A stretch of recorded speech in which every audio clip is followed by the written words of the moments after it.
Okay, thank you, Chair. The meeting is live streaming on YouTube, so I'll hand over to you to start. Thank you so much indeed.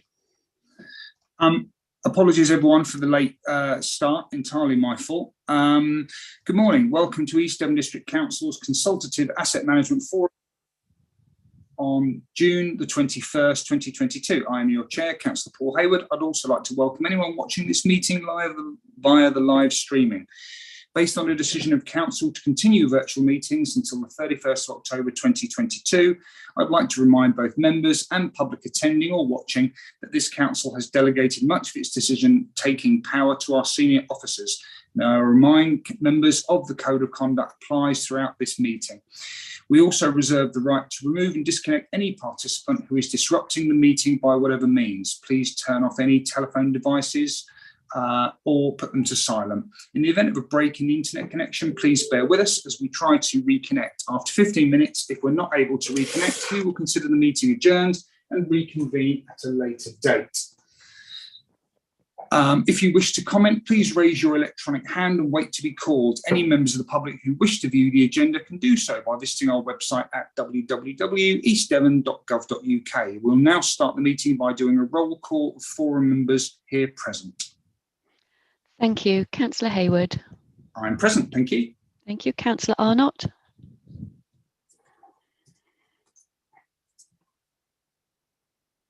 Councillor Arnott. I think he is in the meeting. Councillor Pratt. Present. Thank you. And Councillor Rylance. Present. Councillor Arnott appears to be muted, and I don't know how one would unmute him. It's *6 if you're on the telephone. Yeah, *6.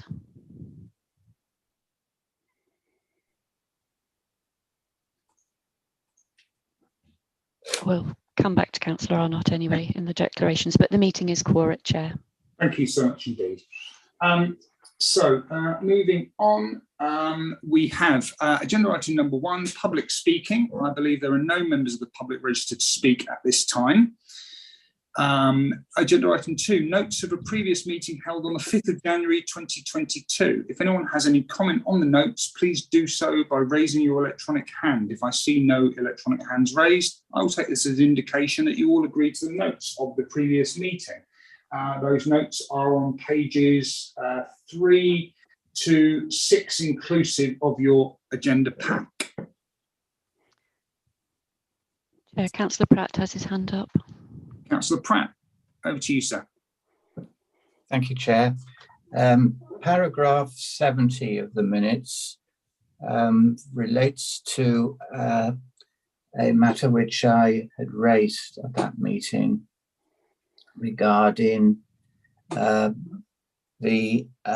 discounts that the council would take from builders merchants for the purchase of building materials, and we were going to have a meeting between the portfolio holder, myself, Councillor Rowland, and the service lead to discuss further.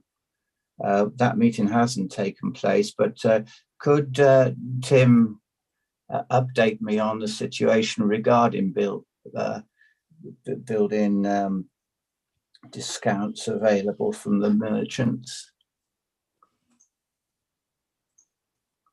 Thank you. With your permission, Chair, if I can come in. Of course, thank you, Tim. So Councillor Pratt, yeah, you're right. George, who's in on this meeting, and might comment in a minute if there's anything I miss. But in essence, yeah, George has pulled together all of the information over the volumes of the work we give out, who we give the work to, also some good data from across the council, because of course this isn't just the work that we put out. This is perhaps potentially some of our contractors may well indeed be contractors used by other teams. So all of that background information has been pulled together, and we will arrange a meeting, as proposed at the last meeting, to go through that with yourself, Councillor Pratt, and the other members included in the minutes. But it was quite a big piece of work, so putting all of the background together. So yeah, that is still in hand. George, was there anything further you wanted to add, or is that sufficient for an update? Hi. No, that's correct. We've done quite a lot of work putting all those figures together. Just as a preliminary kind of summary, we don't really do the volume of works that would attract huge amounts of discounts, if any. But we would basically, once we have our meeting, we will go through all that. Yeah. Thank you.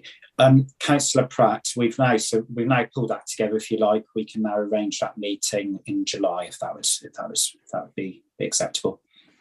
Thank you, Tim. Thank you very much indeed, Tim, for that. So my apologies, I'm trying to sort this IT issue out. Bear with me 1 second.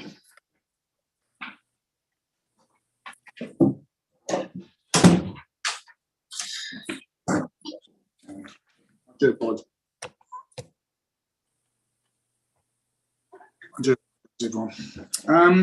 So item 2, we've covered that. Item 3, apologies. I believe we have none from forum members so far, and non-forum. Oh, my apologies. Sorry, Chair. Yes, we've had a late apology from Councillor Jack Rowland.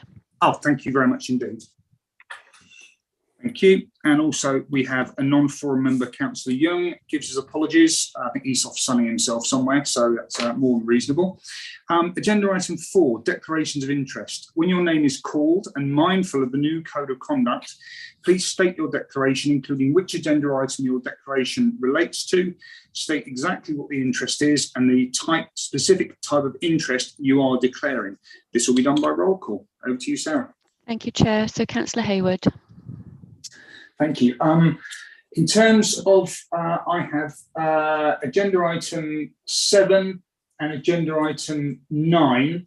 I'd like to declare an effects NRI for both of those in relation to my employment as the Clerk of Axminster Town Council. I don't believe these decisions will affect me or anyone I know directly, but it may affect my NRIs. Thank you. Thank you. Councillor Arnott.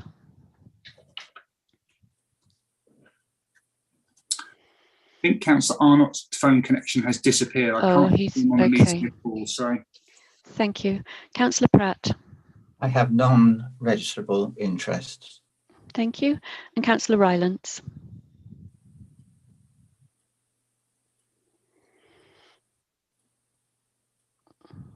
Councillor Rylance, you're muted. I think Councillor Rylance might be having connection issues too. Okay. Are we still quorate with 2 members unable to attend? Is that you are, Chair, because there's yourself and Councillor Pratt, so you are quorate with 2. Thank you very much indeed. Okay, Jeff and I, it looks like we're running this. So, okay, so thank you for that. Oh, sorry, Chair, I just need to ask, I beg your pardon, are there any other councillors in the meeting who want to declare an interest for any items listed on the agenda which may affect their ability to stay in the meeting? Councillor Rickson has a hand up. It's just effects NRI about items 10 and 11. I am a Sidmouth Town Councillor and a resident of the Sid Valley. Thank you. Thank you very much, Sarah, for that. Agenda item 5, matters of urgency. I don't believe there are any.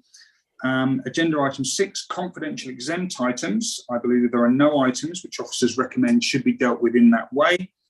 Agenda item 7, asset management plan for general fund assets, pages 7 to 14 of your agenda pack.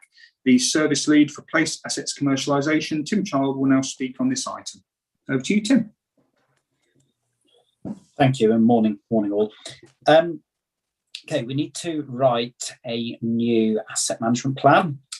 This report in front of you today forms the beginning of that process. It sets out high-level principles around how we will, or how we propose we will manage our assets. And I'd value your input on these principles. In particular, do you agree? Do you disagree? Are there other high-level principles that haven't been correctly captured? As I've said, this is the beginning of that process. Within the report, it also sets out next steps, which are about developing protocols. When I refer to protocols, what I mean by that is ground rules that sort of set out how we will manage those assets, and also around developing an action plan in terms of a next step. An action plan will set out how we will deliver measurable objectives against the principles set out within and any additional principles we add in following this meeting that are set out within the report. In essence, through the action plan, delivering what we set out as our key principles and our key objectives over the next 3-year period. I want to draw your attention in particular to the 3 themes set out within section 2.4 of the report: proactive asset management, investment and capital programme, and of supporting wider objectives, with the latter one being clear about where and how asset management is supporting those wider objectives. So, for example, how through asset management we benefit the communities, we shape the built landscape and the built environment, we support the council in service delivery, and we're proactive in tackling climate change. I'd also draw your attention to paragraph 4.1, being the protocols themselves, and also 4.2. Do you agree with the strategic property aim, our priorities, and how we will deliver this? So within 4.2, there's an A4 page graphic that sets that out, and I would ask members to look particularly at that particular page. As for next steps, if you're supportive of the approach set out within the report, then working with the economy and assets portfolio holder, Councillor Hayward, and also SMT, we will then develop the protocols and the action plan before bringing a report back to AMF this autumn, and then onward to Cabinet for the adoption of that new asset management plan. Bit of a whistle-stop tour for the report, but happy to take any questions. And alongside questions, in particular, your contributions at this stage in terms of the overarching principles and whether we captured them correctly within the report, whether there's any you strongly disagree with, or whether there are missing principles. So yeah, happy to take questions and sort of open up that debate. Thank you. Thank you. Eleanor. Thank you. Sorry for not being on video. My broadband's so wonky today. So I thought I understood that car parks are moving from one portfolio to another portfolio. Are they going to appear in this new and revamped asset management plan? And how quickly will that happen? Thank you. Can you ever come back on that, Tim? Yeah, the asset management plan will cover all general fund assets. So it won't cover HRA assets, but it will cover all of the other general fund assets. So yeah, car parks will have been in the previous asset management plan and will be in this asset management plan too. So no change there. Do you want to come back on that, Eleanor? No, I just thank you, Tim. Thanks. Thank you. Jeff, any thoughts? Are we heading in the right direction? There's a strategic property priority, disposing of assets which perform poorly. Well, I do agree that, but sometimes whilst a property may be performing poorly, it could have a hidden benefit in that it may be in a strategic position or location and would be worth hanging on to for a possible development in the future. So I think there are exceptions to the rule in many of these cases, but that one in particular.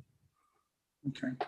Tim, on that score, I mean, I would think from that question from Councillor Pratt that if you follow the flow chart, let's say on page 12, the A4 sheet, that flowing from disposing of assets which perform poorly goes straight into the disposal and acquisition protocol. Am I right in thinking that within that, then that protocol, there would be an element of assessing any social benefit rather than just thinking it doesn't perform well, so let's just get shot of it? Would that be an interpretation? Yeah, absolutely, Chair. And we talk in the report about financial and non-financial performance. An awful lot of our assets won't perform very well financially, but it doesn't mean that we shouldn't be holding them. So it's financial and non-financial. So yeah, that would pick up absolutely on what Councillor Pratt has raised in terms of sort of non-financial sort of direct benefits. But also, as Councillor Pratt said, there will be strategic reasons why you might want to hold on to a property pending something in the future. So yeah, that's covered. Thank you. Eleanor, back to you. Thank you. Sorry, something Councillor Pratt just said just reminded me of a question I meant to ask. Whereabouts do our council-owned houses and flats sit in this diagram? Are they deemed to be assets? And is there a specific plan for increasing their number over the next few years? Thank you. Thank you. Tim, over to you. I think on this, Eleanor, these are non-HRA assets, but I'll ask Tim to confirm that for you. Yeah, Chair, you're absolutely correct. General fund assets. So for the HRA, I would expect there to be a separate asset management plan in terms of how they manage their stock. Thank you. Thank you. Okay, I can't see Councillor Arnott back in. I think he's still having some connectivity issues. So, members of the panel, we're being asked to consider the recommendations, and thank you, Tim, for the work you've put into this. I think it's acknowledged that our old AMP is a bit out of date and needs to be revamped. So the recommendations we have in front of us are that the Asset Management Forum recommend to Cabinet that officers in consultation with the portfolio holder for economy and assets, along with S&T, develop the 3 protocols as shown within the report, develop an action plan to sit within and be the core part of the AMP, and then before bringing back a draft AMP to AMF, seeking recommendation for adoption by Cabinet. So I'm happy to propose that way forward. It seems very logical, and I'm happy to second. Thank you very much, Councillor Rylance. Okay, can I ask then for the members here present of the panel, all 3 of us, to raise your your green yeses or your red noes? Thank you, Chair. That's 3 green ticks. Thank you so much indeed. And if I may, before you move on to the next agenda item, for the purposes of the minutes, could we just confirm Councillor Rylance's declarations, whether she has any, please? Of course. Sorry, so yeah, I got kicked out by Zoom just at the crucial moment. I have nothing to declare. Thank you. Thank you. But your brilliance. That's a quote, isn't it? Oscar Wilde, Chair. Indeed. Thank you very much indeed. Okay, so that deals with item number 7. Item number 8 is land to the south of Regates. Is that Regates or Redgates? Redgates. Redgates. Redgates, isn't it? Yeah, thank you. So land south of Redgate, Salterton Road, Exmouth. Update by Jerry Mills, project manager for Place and Prosperity. Jerry, over to you. Chair, thank you. Chair, there's quite a bit of history of this site, which I've detailed in the report. I'll not go into that unless you wish me to, but just in summary, there's an opportunity for the council to accept the transfer of the freehold of this land at nil consideration, that is no cost, with the opportunity to develop 4 commercial units on it as part of the developer's unilateral undertaking to develop elderly care on the site next door. The conditions of the transfer are quite straightforward, but they are not full heads of terms, which is a caveat that I have put in the report. So the land with the building erected as per the site plan, which is in your papers, will be transferred to the council, along with a right-of-way over the access road for no consideration. One of the conditions are that the council is not able to sell or transfer the freehold for a period of 10 years. There will be a service charge to cover repairs and maintenance, but because we don't know what the traffic flow is going to be like, we can only take an estimate of that. And that estimate is probably pretty okay at £1,500 to £2,000 per annum. And of course, that's recoverable by recharging that to the tenant. Again, just to stress that the caveat that this would be subject to full heads of terms, and that would have to be considered by legal services. Just a few other points just to emphasize. If you go to section 1.7 in the report, Chair, just to be clear that the developer who are McCarthy and Stone have advised the council that they have identified a potential tenant who would seek to acquire the freehold from McCarthy and Stone. They are originally from the Exmouth area and have expressed some interest in that. So if we decide not to accept the freehold of the site, we would still be getting employment land developed at that location, which in essence is what we were all striving for anyway. The downside is I suppose from our point of view, is that we don't acquire the asset. But in addition to that, we've also got to bear in mind that these units will be built probably as shell and core, and we would have to have a budget for fit out. So just going back up, Chair, if I may, to the recommendations, if you're content with those, just to emphasise at recommendation D, this would require, if we decide to proceed, this would require a budget for fit out, and a further report would have to come forward to Cabinet on that basis. Chair, are you happy to take the recommendations forward, or do you wish me to go through them? Well, what I'll do is I'll just ask some questions. I've got a couple, but Eleanor, you have your hand up. Thank you, Chair. Yeah, so my first question was, would we be paying the management charge to McCarthy and Stone, or to some management company that owns the building? And who will determine the level of the maintenance charge? And is that going to be very circumscribed within the contract that we presumably take out with them for the maintenance contract? Will it be determined that there will be reasonable terms for repair and maintenance? My observation is that if we own the land, we can decide what sort of business gets to go on it, and therefore could minimise the damage to the road and our liability there. So I guess that's all I have to say really at the moment. But you know, who are we paying this money to, and who sets the... Okay, Chair, just to come back on that, if I may. So that would be payable to McCarthy and Stone, or unless they set up a separate management company for the site, which is unlikely. That is a recoverable cost. That is, it's recharged to the tenants. The repair and maintenance is normally a negotiable scenario, whereby we would look at, for example, the traffic management issues, the types of traffic that would be using the site. And it's always a negotiation when it comes to the lease. But the figure that they have suggested to me is certainly not out of kilter with what I would be expecting for a site of this nature. I think it's actually quite reasonable. In terms of the use class is actually defined by the planning consent, which is granted for the site.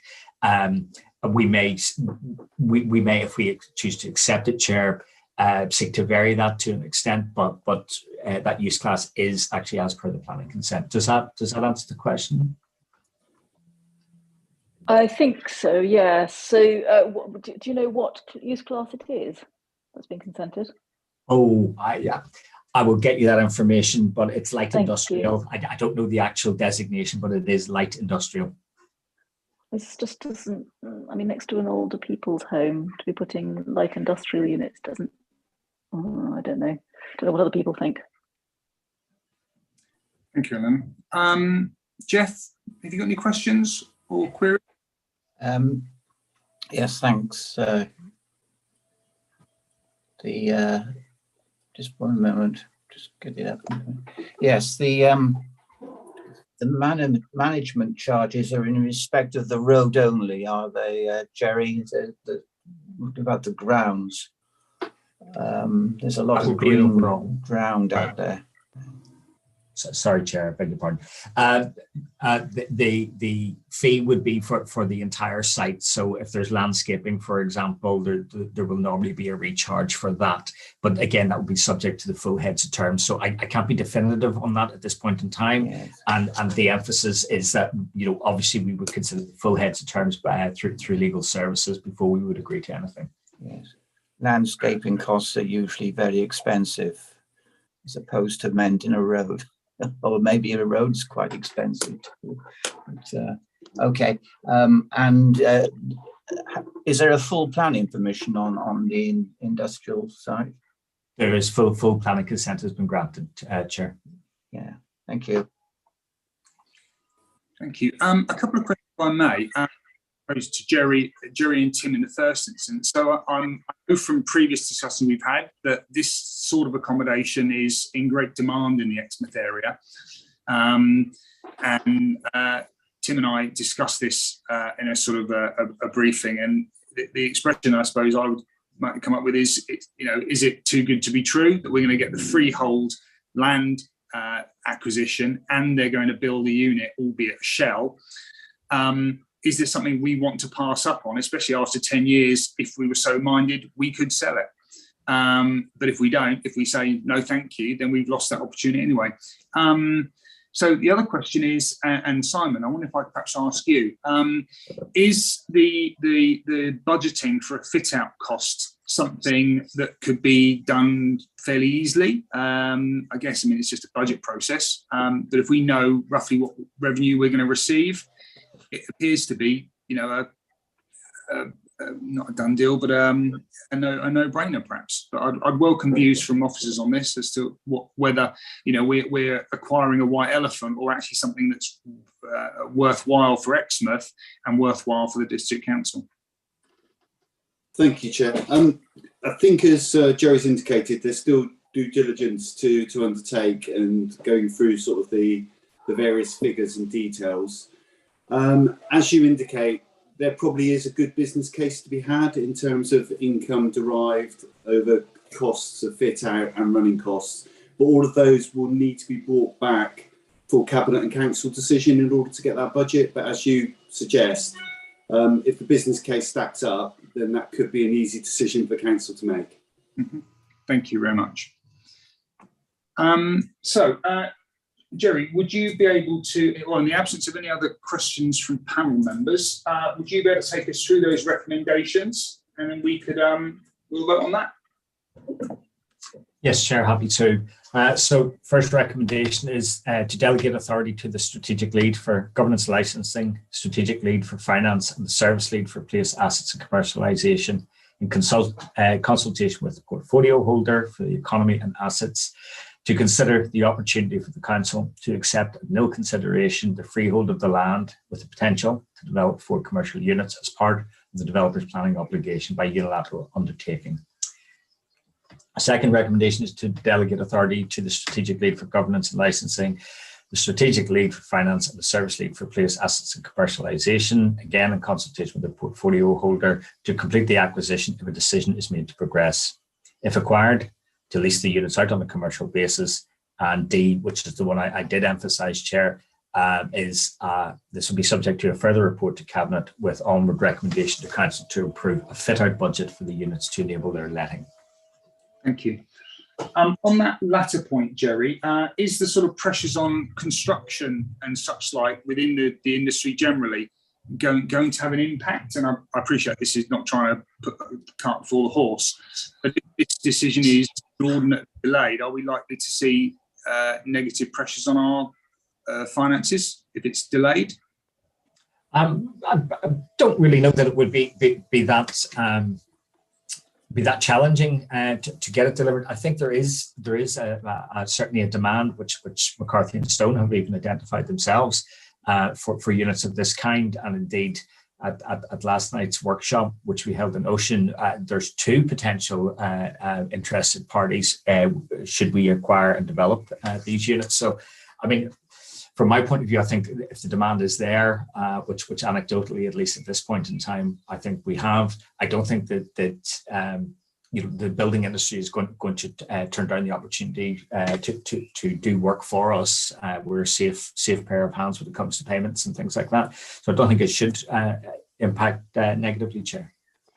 Thank you. I suppose one of the key here, we would no doubt, we'd entrust to the letting, if we did proceed, we'd entrust to the letting team to make sure that, dare I say, we don't put a panel beater in them, mindful of Councillor Rylance's point that it is next to retirement living, and that anything clanging for 10 hours a day might not find favour, but other light commercial, light industrial, I think would fit quite nicely.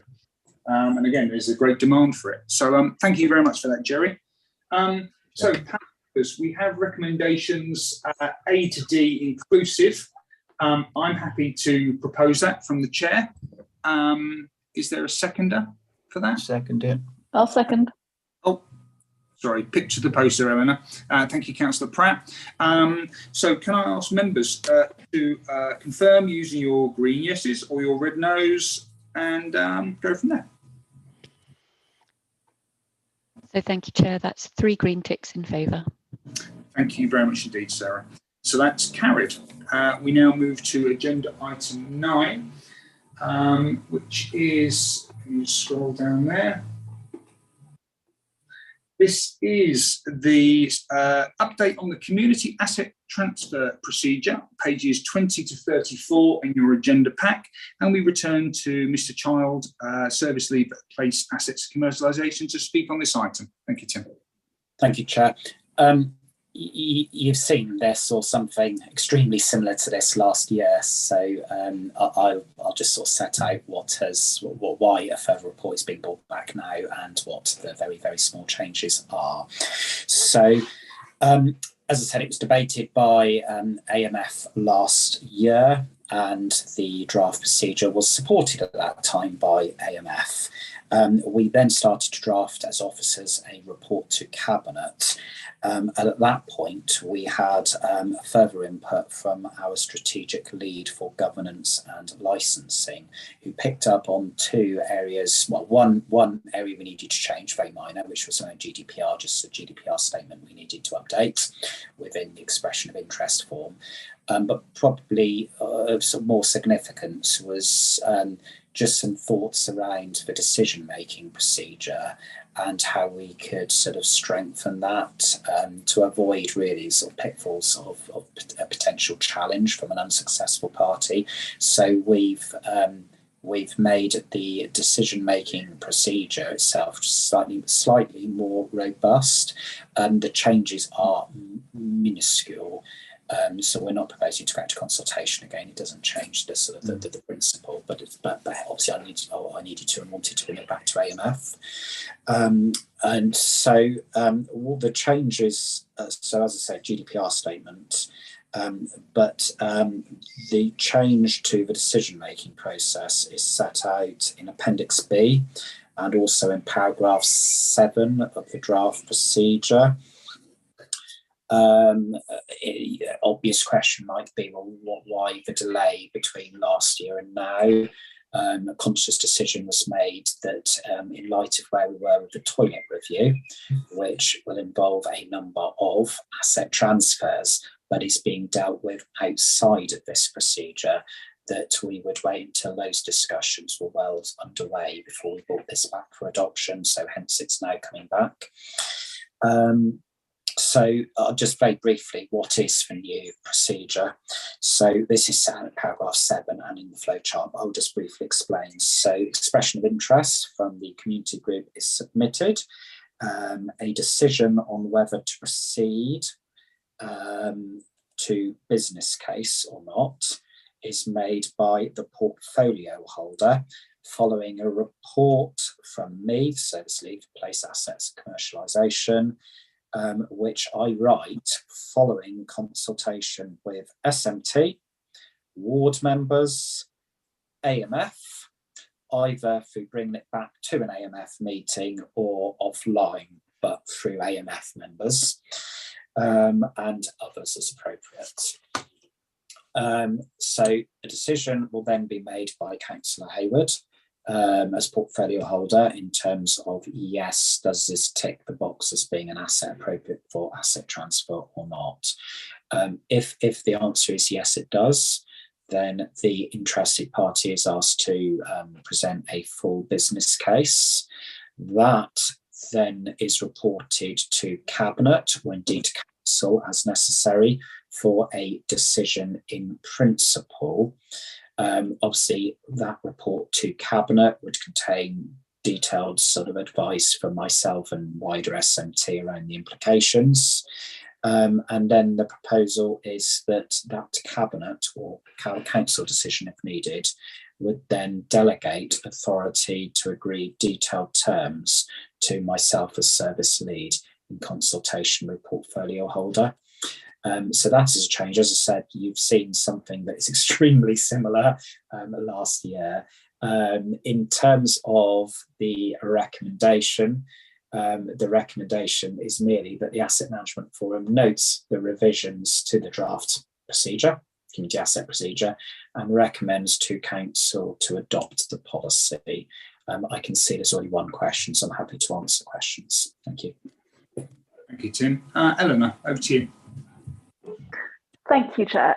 I just wanted to say that I very, very, very much support the transfer of assets for community use and community benefit.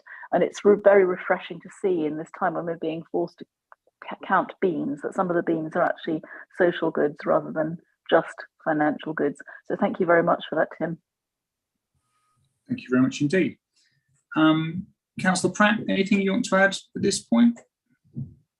No, I think I'm okay on this. Thank you.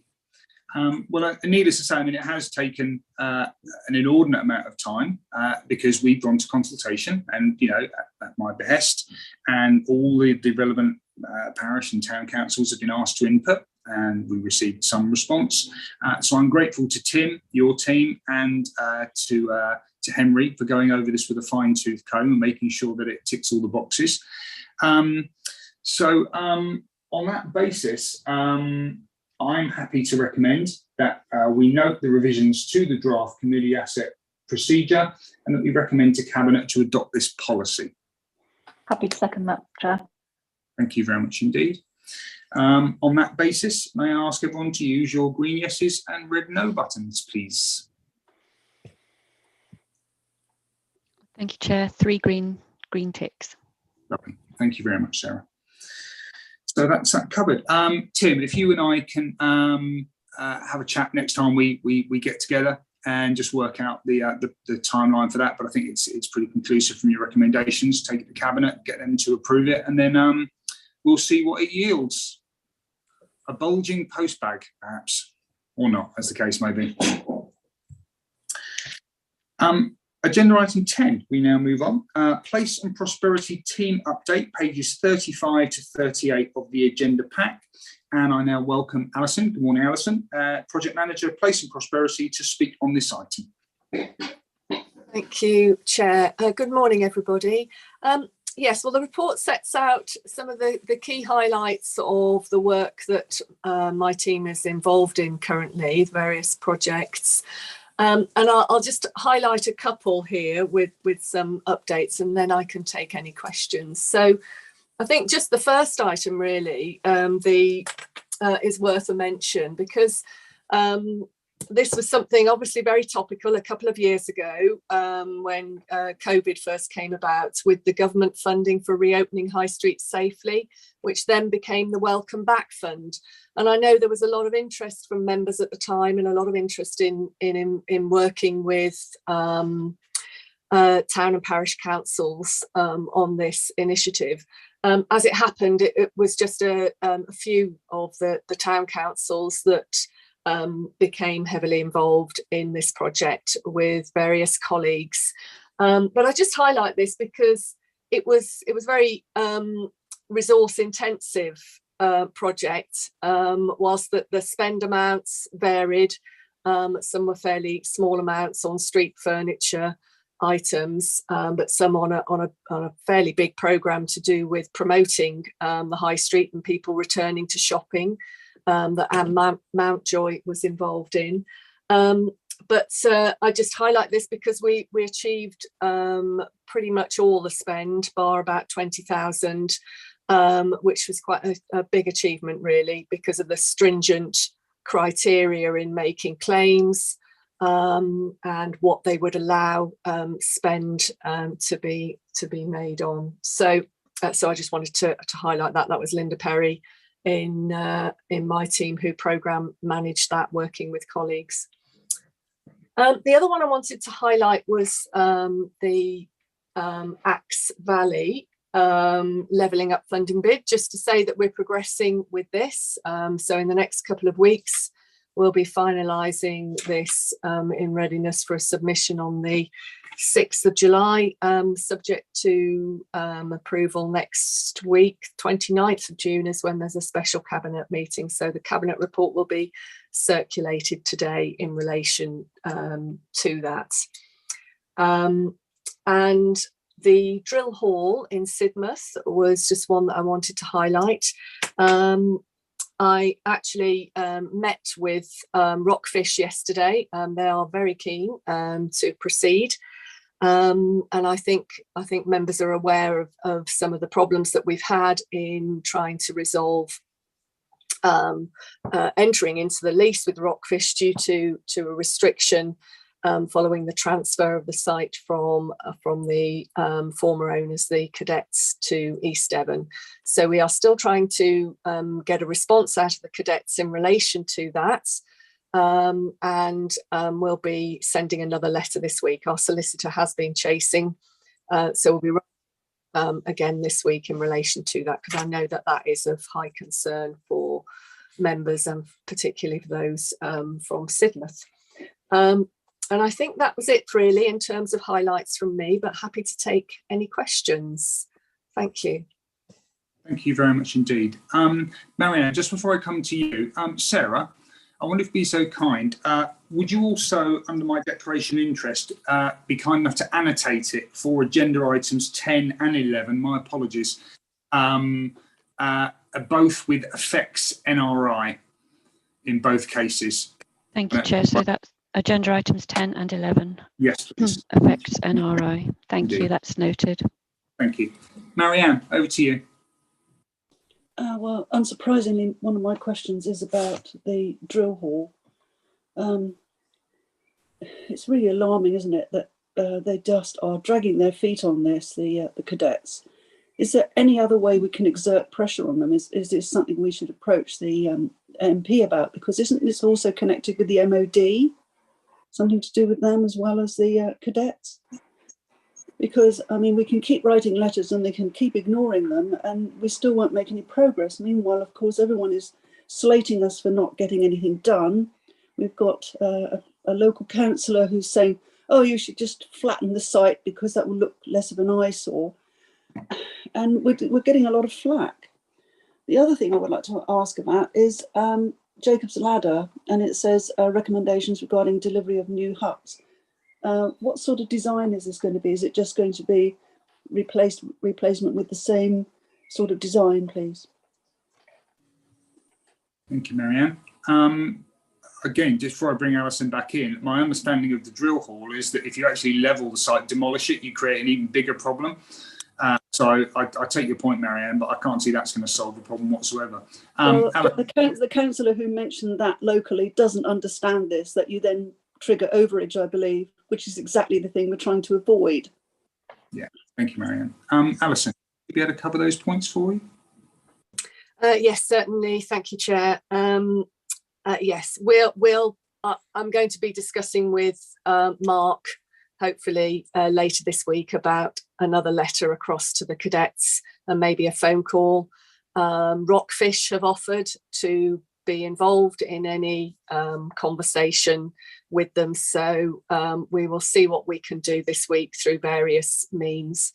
And I think involvement of the MP had been something from earlier, had been a suggestion. I don't think that had gone anywhere at that time, but again, I'll speak with Mark about that.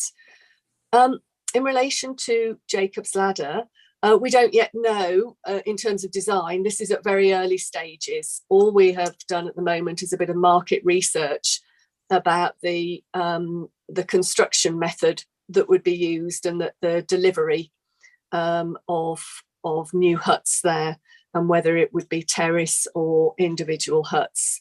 And a lot of that relates to the technical challenges relating to the site and its environment, its accessibility.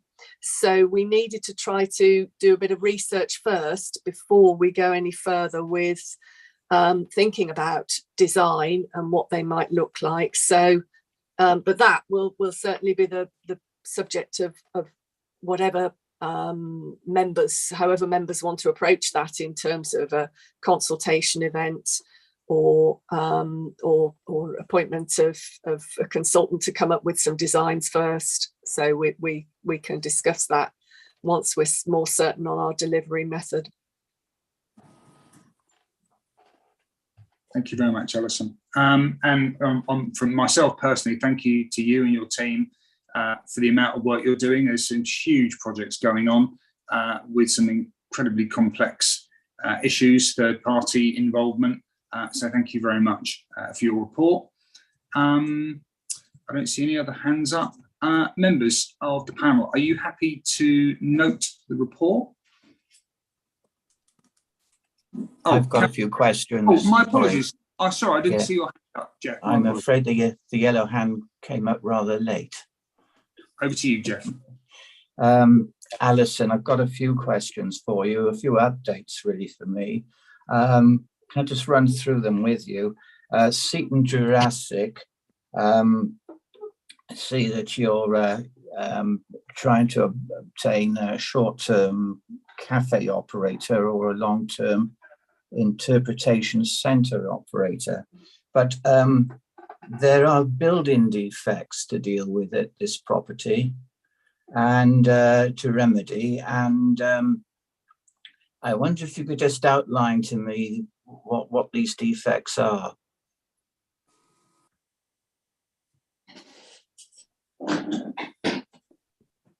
It might, if you're okay with this, it might be easier if I come back, because in terms of the officers in this meeting, I'm most closely involved in that one. So yeah, so in terms of the defects have all been picked up or all been communicated to Cabinet previously. I think the last report was back in January of this year. I will just in a minute just briefly outline what some of those defects are. To respond to a specific question, but yeah, so those defects have already been notified to Cabinet. In terms of what we are doing in terms of a letting, we had marketed it as per the Cabinet instruction for a short-term cafe operator for this summer. Unfortunately, we were unable to secure an operator, which was disappointing. Alongside that, we are also marketing the site for a continued interpretation type centre use, and that marketing and that process is ongoing. There is a further report coming back to Cabinet in September/October this year, which picks up on all of the actions agreed with Cabinet. I think it was back in January of this year. Back in January, we were reporting on the defects relating mainly to sort of the plant and the equipment within the building, a lot around the heating, ventilation and similar.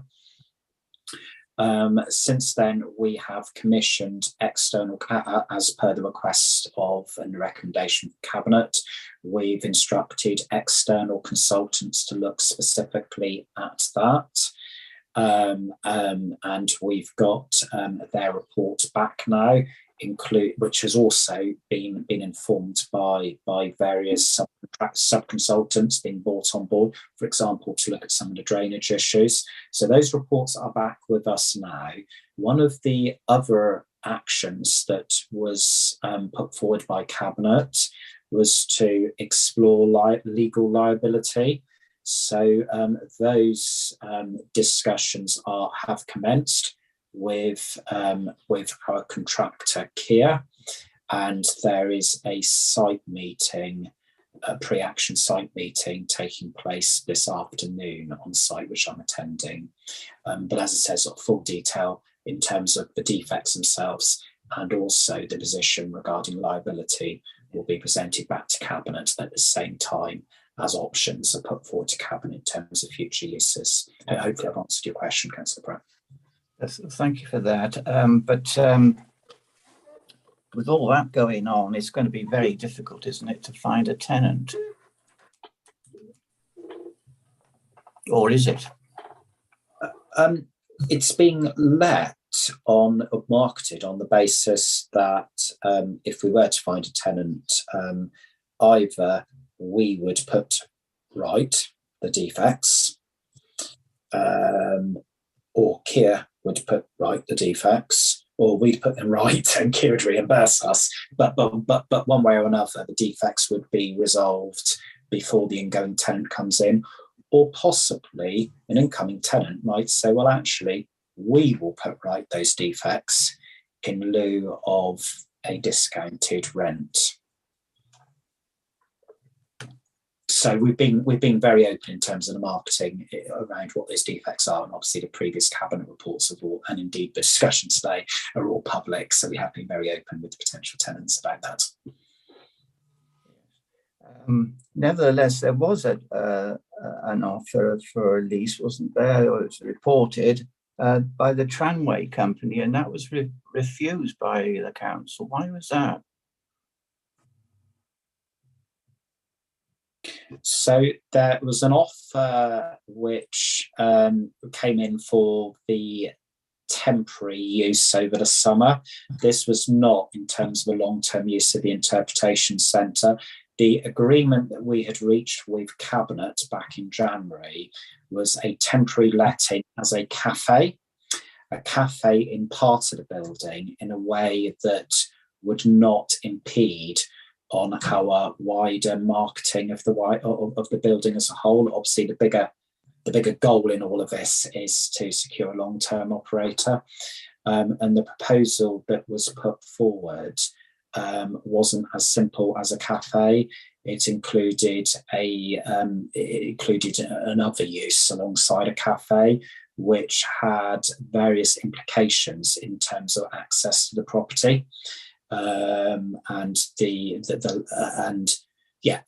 ability for us to still get access to the building to progress the defects issues that we've been talking about, but also to show potential bidders around. I had a discussion myself, the tramway, and we tried to reach a compromise, but we just couldn't quite get there within the necessary timescales. So it was disappointing, but as officers, we did all we could. But that was for the short-term offer. So there were really issues involving the condition of the building, which was a concern. Was that right? No, it wasn't so much the condition of the property. It was the agreement by Cabinet had been that it would be a cafe, and it would be let. So it'd just be the cafe part of the building, and it would be let on the basis of, which does pick up on the defects issues. We couldn't provide heating, for example. And that was okay because that would have allowed us to have still had access to the remainder of the building. We could have still shown potential bidders around, and obviously progressed the discussions regarding defects. The proposals, and I'm conscious this is a public meeting, so I don't want to say too much about what exactly those proposals by the tramway were, but they weren't purely cafe uses, and they did extend to the central sort of reception foyer, which is an area of the building that is the access. So by occupying that part, it prevented us being able to have unhindered access to the exhibition halls in particular. So we did try and work with the tramway to reach a compromise. Whilst we were doing that, we were all obviously against it in terms of time, because the season, it's a short summer season anyway, and it was getting shorter and shorter. And unfortunately, between us, we just couldn't make it work. Okay. Sticking with Seaton, the redundant toilet block at the seafront there, redundant for over 10 years.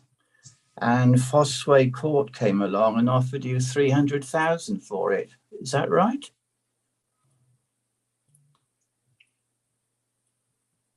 Again, sorry, can I just interrupt? Sorry, can we just be very conscious that this is obviously a public meeting? So I think, Alison, you can provide some sort of general answers, but I think if there's anything sort of very, very specific, perhaps if Alison could come back, Councillor Pratt, via email directly to you. But Councillor Pratt, did you want sort of just a general update on the Moradunham site? Yes, please. Yeah, so Alison, if you could perhaps do that. Okay, thank you, Tim. Yes, we took a report to Cabinet on the 4th of May in relation to the Moradunham and the toilet block there, and the decision was taken then to consider marketing the Moradunham site directly to identify a developer partner, operator partner to work with in relation to bringing the toilets back into some sort of commercial use, probably a cafe use.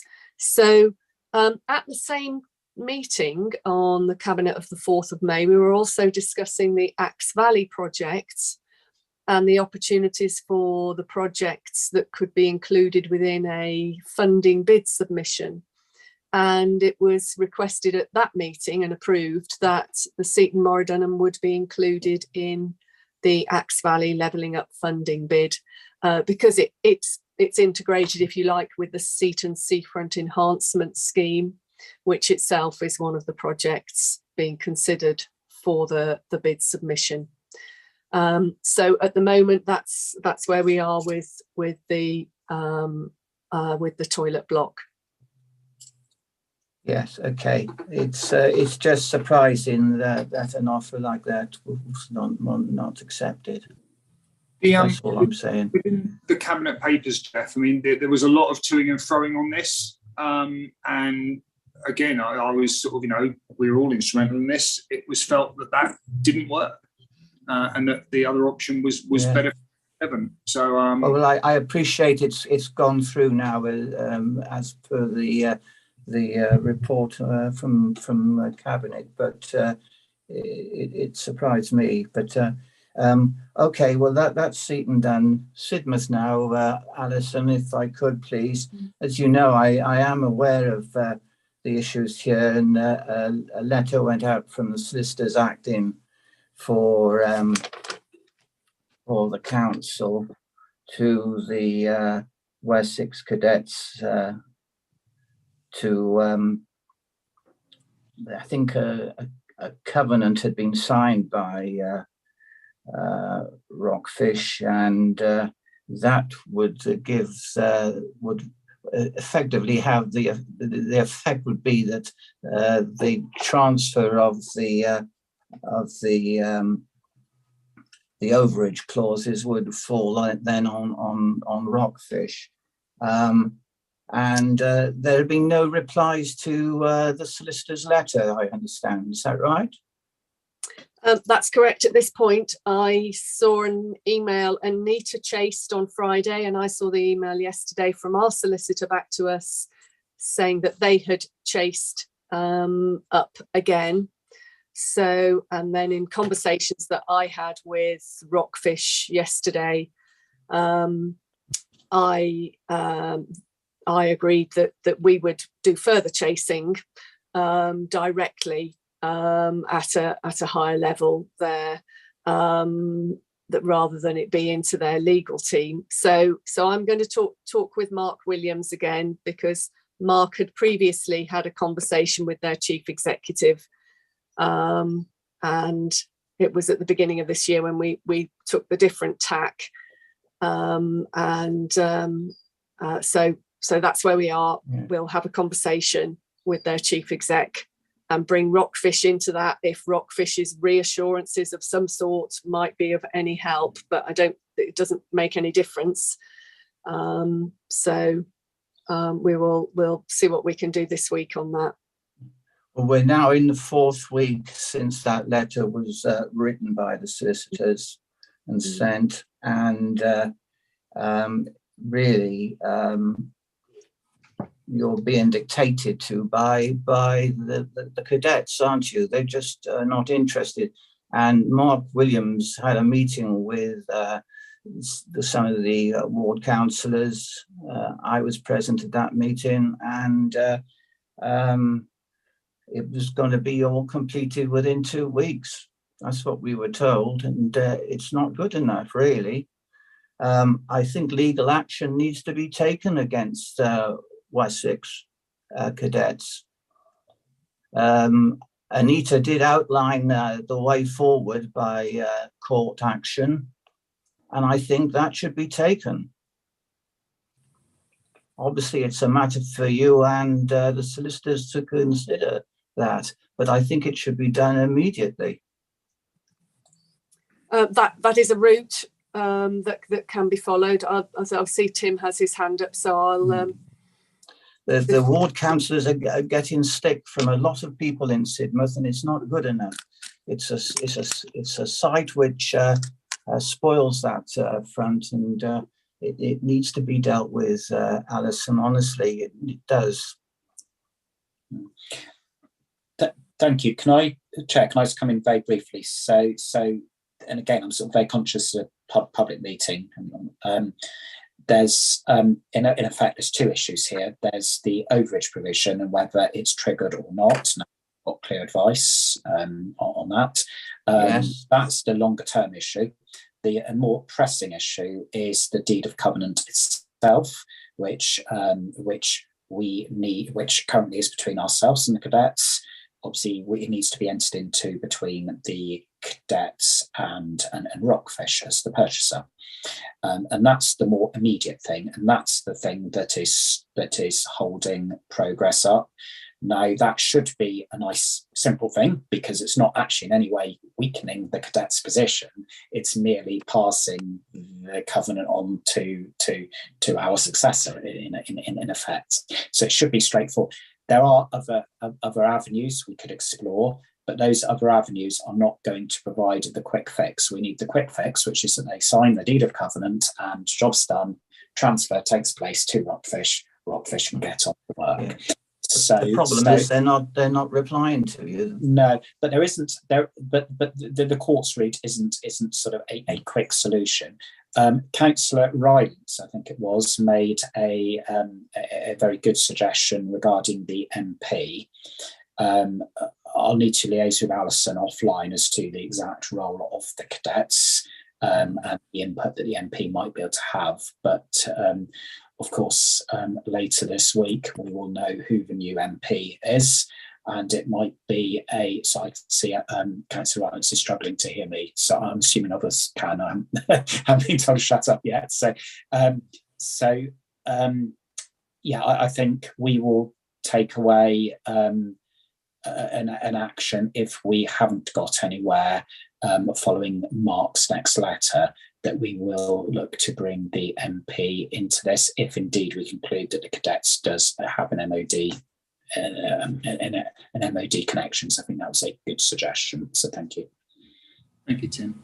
I am mindful. I know, Jeff, a lot of these delays are infuriating to you and others, but we do have to strike this balance between public disclosure and be open, as transparent as we can, but also the fact that these are sensitive legal discussions between third parties, and sometimes it's not appropriate to raise them, because especially if it gives anyone a disadvantage or an advantage from watching this meeting. It's very, if I could say, of course, Paul, it's very sensitive for the ward members down in Sidmouth because they are getting a lot of stick. They are, but I mean, from my limited experience of legal matters, you can compel one to respond to a legal letter, and whilst I hope that MP's involvement might elicit a response, nothing's guaranteed. If people want to be intransigent and stick their heels in on a principle, then they will. But I do take it on board entirely. I've received numerous pieces of correspondence from Sidmouth councillors about this, and I quite understand that people in Sidmouth are frustrated and annoyed about it. But I think it's clear that it's not of East Devon's doing. We've taken a fairly robust legal position, which we believe is based on legal advice. So if the third party wishes to continue going against that, it's entirely up to them. I've seen the legal advice, Paul. No problem with it. Sorry, Councillor, I didn't catch the first part of what you said. I've seen the legal advice. There's no problem with the legal side of it. It's just someone wishes to be, they stick in their heels in. So thank you for those questions, Councillor Pratt. Thank you, Alison and Tim, for answering those. Are we happy members to note that report and allow officers to keep on plugging away and trying to resolve these issues?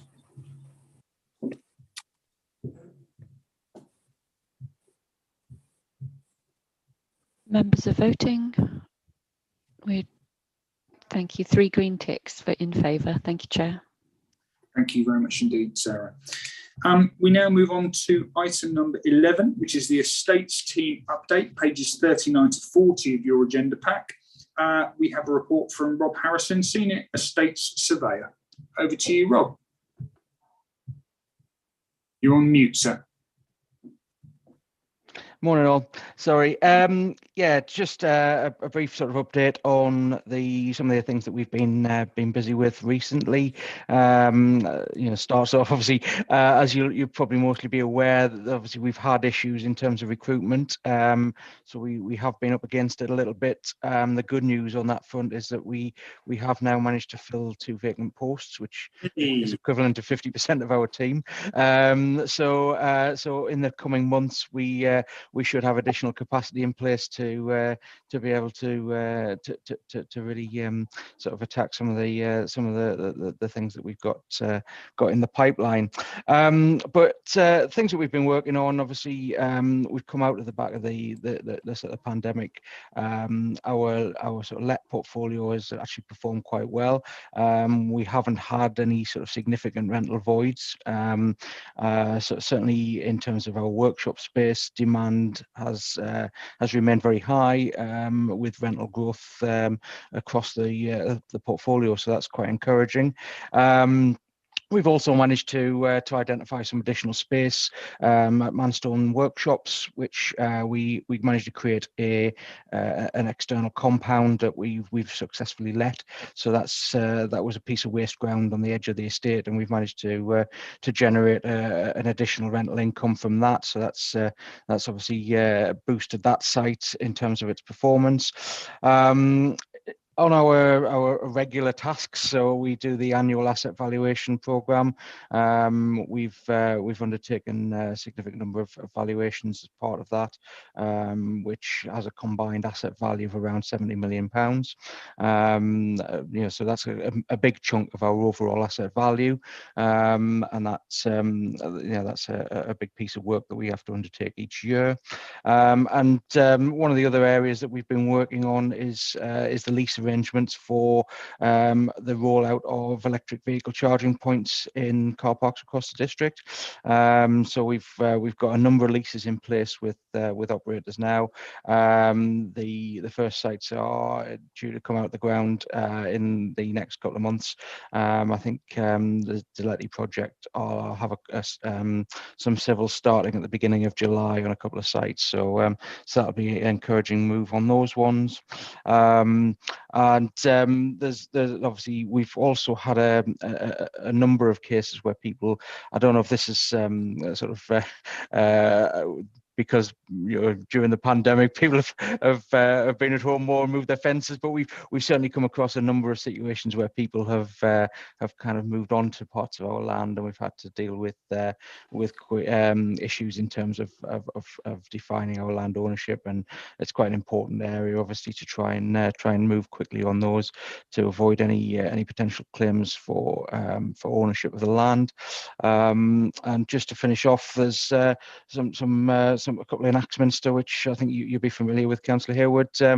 The lease arrangements for the new skate park at Cloakham Lawns, and the conclusion of the transfer of the Jubilee Field to Axminster Town Council, which was quite a long-running one, I think. So presumably, yeah, that's been well received locally, and hopefully that's that's been a good one for the Town Council to pick up now. But any questions on any of those aspects? With Brian bringing in Councillor Rylance, in terms of the item number 5, the EV charging, I know that this has been a torturous process today. And well, everyone, I think, in the entire district is keen to see this rolled out and in the the recent delays seen. I think it's clear from this that we worked on the lease arrangements. Is it, to your knowledge, a supply chain issue that's causing the delays? So some of it was due to supply chain issues. So some of the leases, certainly the Gamma project, they had an issue in terms of supply chain, I think, which I understand is resolved now, so they should be coming on stream. The other issue with all of these sites is to do with the supply. So when obviously they commission the sites, they need to get the supply in, which involves Western Power, who it's always when you're dealing with that third party and the power suppliers can also create additional complications. So I know certainly on the Deletti project, they've now got 2 they call them the DNO connections. So they've got 2 of those lined up for I think July and August, and the rest sort of starting to come on stream. So certainly when we met with Gamma last month, they were still sort of in the hands a little bit of Western Power. So it's obviously circumstances slightly out of anyone's control on that one, rather than the Western Powers. But yeah, so that's been the kind of thing. There's a little bit of supply chain and a little bit of the issue in terms of getting the power supplies in there. But hopefully they're kind of moving past that now, and we're going to start seeing those things coming out of the ground. Thank you. And finally, of course, having declared my effects NRI, thank you on behalf of the Town Council. The site at Jubilee Field is being very well received, being very well used, and the Town Council is very grateful to East Devon for that transfer. So thank you. Eleanor, over to you. Thank you very much, Chair. So obviously I'm very delighted to hear that the spades are going in the ground on the EV chargers in car parks in the next couple of months. But I have to say I will believe it when I see it happen, because it's been in the next couple of months for the last 2.5 years now. So I'll be delighted when it actually happens. And I'm wondering whether going forward we could start to think maybe about some more joined up thinking in terms of avoiding the need potentially for Western Power involvement by installing maybe solar charging canopies above some of our car parks to power more EV chargers in the future. And I'm just wondering whether in the future we can start to think more about generating our own power on site. And obviously I do understand they will need to be linked up to the national grid anyway, but as the popularity of electric vehicles grows, I foresee we'll need more electric vehicle chargers, and we're wasting sunshine at the moment that is currently landing on people's cars and overheating them in the daytime. Let's be more like France and have photovoltaic canopies on some of our car parks, especially the ones that are nice and clear and south-facing by the seaside, because they've only got advantages. Thank you. I mean, apart from the cost, obviously, but yeah.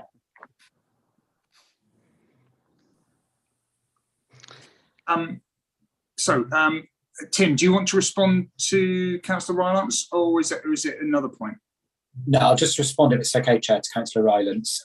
So just in the last couple of weeks have been conversations with Catherine Causley, our climate change officer, around us sort of being more proactive in all of this. So having an EV and a PV, lots of other types of climate change strategies, so that we can actually drive the agenda a bit more, because we have tended to be more sort of responsive to requests coming in. So we want to sort of very much be on the front foot. So those discussions have started literally in the last couple of weeks. Can I just say this was on the front foot when I first put it forward as a motion, and we're on the back foot now. after 3 years. I suppose it's not wishing to back away from that, and Simon, I'm sure, would want to come in on this if he feels appropriate, that it's this age-old issue of, we want to do the right thing, but the numbers have got to stack up because the district council doesn't have unlimited funds, and that's not a reason not to do it, but it requires some creative and innovative accounting so that we can provide these things, and one hopes that as long as they wash their face, then there's no reason not to proceed. And I, like you, Eleanor, and certainly like Marianne, and most, in fact, if not all of the cabinet, want these things to proceed. But we do have to be mindful that there is always a cost, and if the cost outweighs the benefit or the income, then that's a strain on council's budget at a time where really we are struggling, as we all know. But Marianne, over to you. Thank you. Mine, surprisingly enough, was also about the EV chargers. You mentioned now that we're going to get some later this summer, which is a bit of an improvement, because I think previously they were talking about September or further on. And it's been the issue with Western Power, so presumably this has now been resolved satisfactorily. But you mentioned 2 car parks, but which car parks are we talking about? The other question I have is about the fenced compound at Manstone. Is this presumably to provide a working area for the building works for Manstone School? So on the Manstone depot, no, it's not. It's basically an external compound, which we have similar things on some of our other estates, but it's just let on conventional lease terms. So it's not to do with the school. It's just a standalone letting on the industrial estate. In terms of the sites going forward, the ones which we have dates for. Bear with me just a second. I think one of them is Imperial in Exmouth, but bear with me just a second and I shall let you know.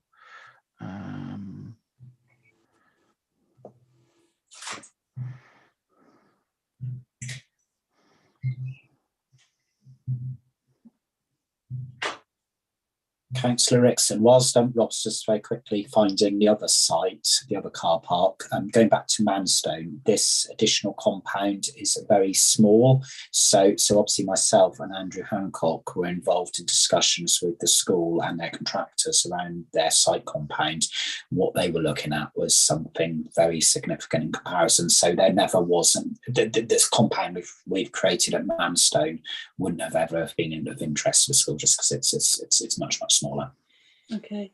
Hopefully I've given Rob a little about the EV chargers. As soon as we've got some good news, could we please have a press release about this? Because again, we've been getting an awful lot of flack about this locally, because it's been in the pipeline for far too long.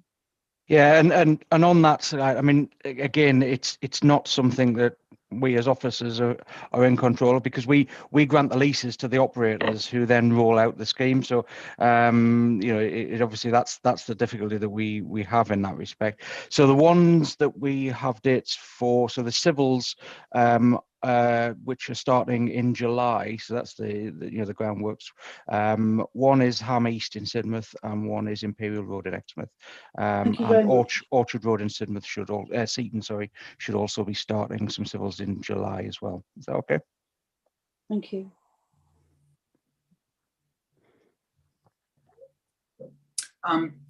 Thank you very much indeed for that update. Rob, do any other members have any questions, or are we happy to note the report? Okay, we'll go to a vote now. Green ticks and red crosses. Thank you, Chair. 3 green ticks in favour. Thank you very much indeed, Sarah. Okay, so now we move to agenda item 12, the report on placemaking in Exmouth, pages 41 to 43 of your pack. And now I'll invite Jerry Mills, hello again, Jerry, to present on this item. Jerry Mills, Project Manager, Place and Prosperity Exmouth. Thank you, Jerry. That's great, Chair. Thank you. Chair, I'll not read through the report. We've made some considerable progress with the Queen's Drive Delivery Group, including the most recent name change to the Placemaking in Exmouth Town and Seafront Group. We have agreed, following a workshop in April, to go to a consultation exercise which Cabinet approved in early June. And we're rolling that out starting last night for the next 8 weeks or so. That will include a number of meetings by invitation, meetings open to the public, a specific meeting with Exmouth Town Council, and also face-to-face interviews with both visitors and local people. We're just finalising the comms on that, but the feedback so far has certainly been extremely positive. In terms of Queen's Drive space, the uptake for concessions this year has been generally good, with feedback from the providers being very positive. Just to note that LED were unable to take up the concessions of fitness space for a number of reasons, but not least the time lag in getting paperwork to them appropriate to the season, which compromised their business plan, and also the lead-in time for the placement of equipment and staffing. The temporary uses planning consent has been granted for Queen's Drive space. That is now a permanent planning consent, which we can vary once we develop the plan for the wider Exmouth Town and Seafront. In terms of bids for funding, Chair, pleased to advise that we have the opportunity to resubmit the previous levelling up bid, which was submitted in round one and unfortunately was unsuccessful. We have now moved up in terms of priority to priority 2. And we have been working with Devon County Council, who are the lead, to develop both the Deanon Way extension and also the gateway element to the town. So that's looking at what we call the legibility of the main junction just at the front of Marks and Spencer's, and looking at reconfiguring that, changing priorities, and also separating out cyclists in some instances from pedestrians, which I think would be welcome. Bid's well supported. Our MP Simon Jupp has been great in that regard and has publicly supported the bid. In terms of the local development plan, just to be aware that in early May, we submitted 21 sites in Exmouth for inclusion in the local development plan. Just to stress, Chair, and I think it's a very important point to make, that elected members will obviously through the democratic process have their say on those sites as part of the consultation process. It's a statutory process. So whilst officers can nominate sites, we haven't been specific as to what those sites might be used for, but members will of course have the opportunity to have their say. Really, Chair, that's it from me. We just asked that you would note the progress of the activity that's been taking place, and I'm very happy to take any questions. Thank you, Jerry, and thank you for your work you've done on this in a very short period of time. It's very much appreciated. We're very fortunate to have Hookway with us. Councillor Hookway, would you like to make any comment on that? You've been at the front, on this. Thank you, Chair. Sorry, I mean, you don't have to. I just think while I've got you here. No, I'm just echo your comments. I'm absolutely delighted the amount of work Joe's got through the road.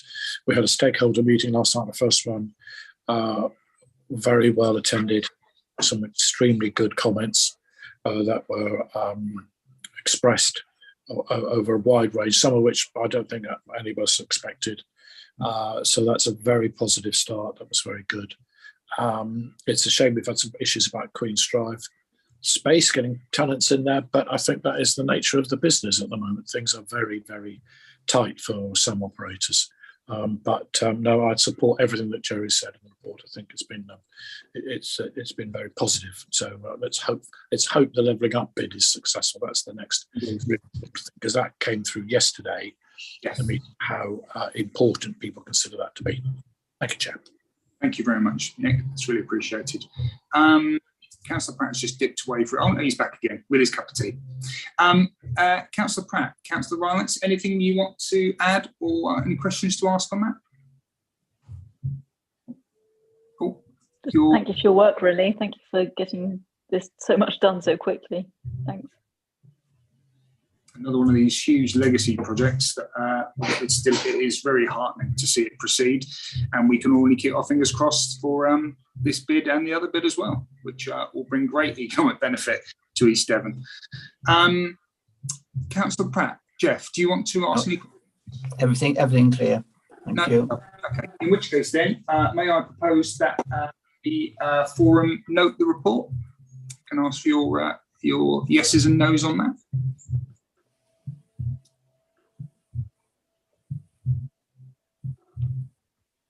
Tap it a bit harder, Jeff. Members are voting. Yep. Yeah, there we are. 3 green ticks in favour. Thank you. Lovely. Thank you very much indeed, Sarah, and thank you very much, Jerry, for that report. We now move on to our final item, which is agenda item 13, the property and FM update, pages 44 to 57 of the reports pack. And over to George to speak on this item. Thank you, Chair. Basically, this report is a very simple report, and it covers the work my team has been doing over the last few months, and the work that we'll be doing over the next few months as well. The last report that we submitted along these lines was in December 2021. Basically, items from 1.4 to 1.7 is basically what we've been doing and what we're planning to do. Something to notice over there is the compliance update on 1.6, and basically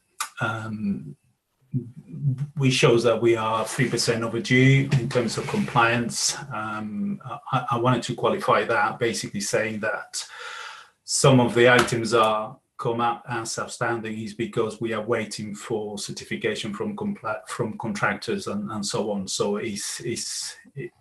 some of it will be also that it is overdue, but it is because there is some issues perhaps with delivery and so on. In terms of the overall picture, 91% compliant is a very good kind of KPI, really. So I would like to think that we are quite well in terms of compliance. Okay. The item 1.8 is basically a summary of allocation of the work.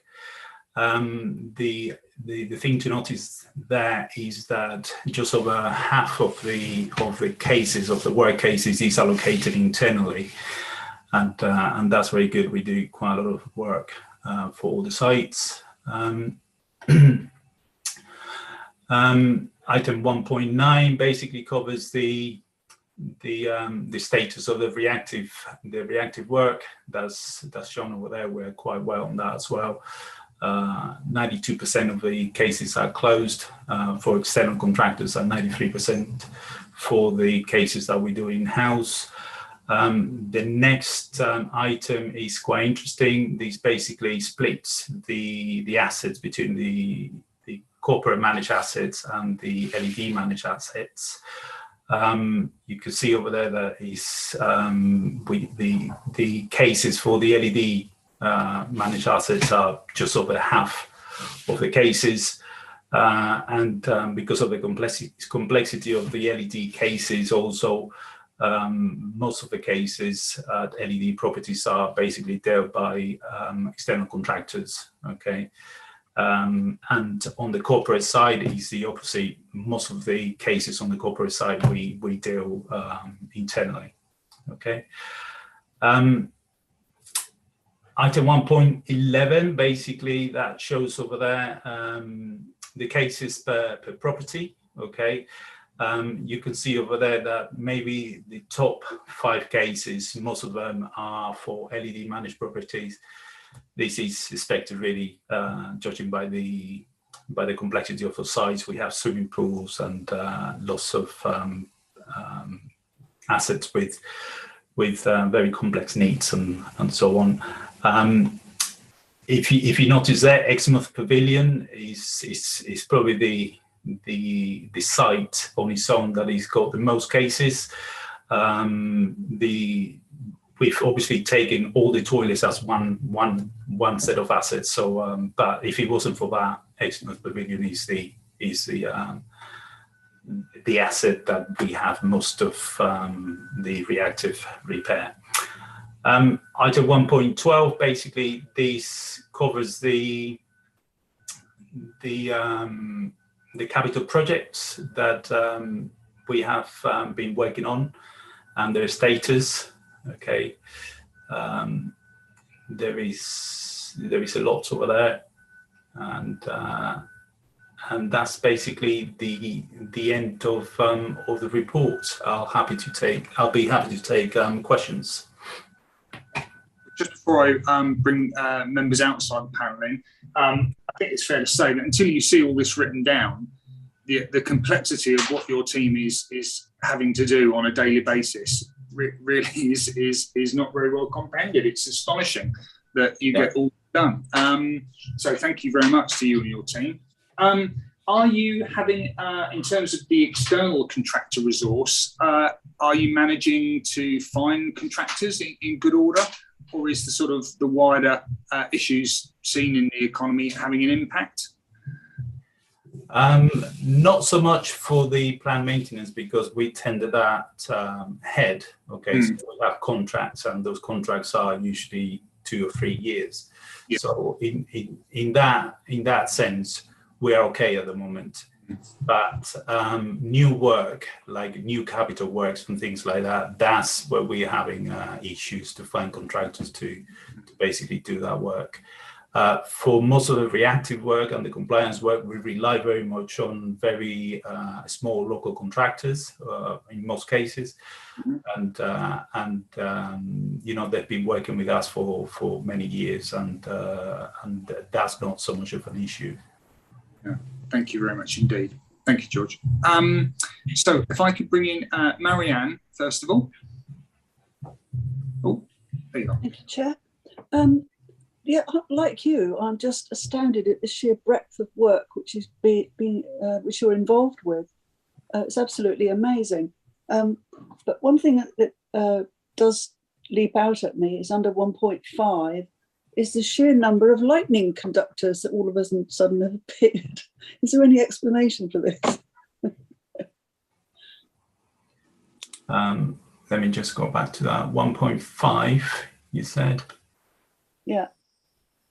It's, for example, Exmouth East Devon Tennis lightning conductor, Broadcliffe Leisure Centre lightning conductor, swimming pool Sidmouth lightning conductor. Yeah, this refers to planned maintenance basically. Okay, and these need to be checked and so on. The main element over there is health and safety, obviously, and it is just standard checks that we do on every property. Okay. It's part of. It's not that we haven't had any, because having seen the Tour Eiffel being struck by lightning at the top, kind of brought it home. Thank you very much. This is usually in very large buildings with large roofs. Basically, we have lightning conductors. So and they need to be maintained and checked and so on. So that's all what it's about. Thank you. And I mean, I'm heartened to see that the Sidmouth Watchtower Cafe is 95% complete. Their clock repairs. So one hopes that their clock is 95% right 95% of the time. Nick, over to you. Thank you, Chair. Yes, thank you, George, for your report. Very interesting. I too picked up about the Exmouth Pavilion. In terms of my responsibility, I've got the culture strategy and the leisure strategy shortly coming to Cabinet to be adopted. And Exmouth Pavilion features quite heavily in the culture strategy and some of the recommendations that come from consultants. And yet I'm getting vibes that we're spending a lot of money there, or potentially could spend a lot of money. And I'm also getting the feeling that the building may not no longer be fit for purpose. And the reason I say that is that the access to the stage seems to be straight onto Queen's Drive, onto the main road. And I recently came across a lorry that was loading onto the stage that had come right across the pavement, blocking pedestrian access, and right onto the road, impacting on traffic. So I've got issues really with Exmouth Pavilion. I know the building is around about 100 years old.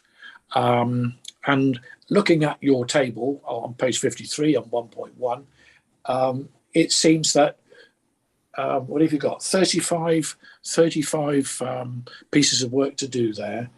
And I really need a steer now from officers as to what you think about this building. Is it becoming too expensive? Is it becoming unfit for purpose? Is it safe for public access? Is it time to think about a replacement from the point of view of an asset that has probably come towards the end of its life? And my other question, and I'm going to upset Eleanor here, which has come from the leisure strategy, is about Broadcast Leisure Centre. Now, Broadcast Leisure Centre